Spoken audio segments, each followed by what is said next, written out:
আমাদের সংগঠনের যুগ্ম সম্পাদক জনাব সৈয়দ তারেক আহমেদ, আমাদের সংগঠনের সাংগঠনিক সম্পাদক জনাব আলমগীর হোসেন, আমাদের সংগঠনের আরেক সাংগঠনিক সম্পাদক জনাব পাবেল মিয়া।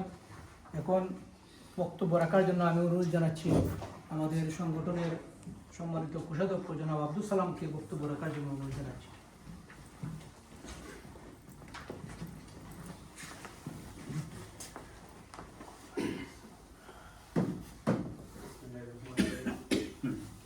মরিতে চাই না সুন্দর ভবনে মানবের করে আমি বাঁচিবার চাই। সুনামগঞ্জ জেলা সমিতি কর্তৃক আয়োজিত আজকে আমার তত্ত্বাবধান সভাপতি এবং আজকের এই সুন্দর অনুষ্ঠান সঞ্চালনা করছেন সহযোগিতা সংগঠন বন্ধুরা উপস্থিত প্রধান অতিথি বিষয়পতি সহ সুবিধন।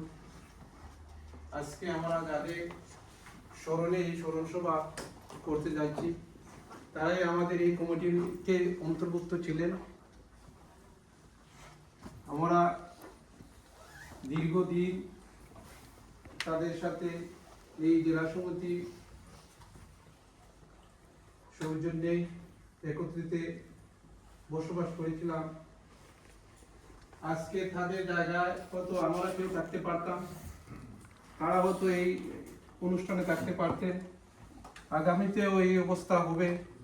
আমরা আজকে এই দিনে তাদেরকে শ্রদ্ধার সাথে স্মরণ করছি, তাদের আত্মার মাগফিরাত কামনা করছি।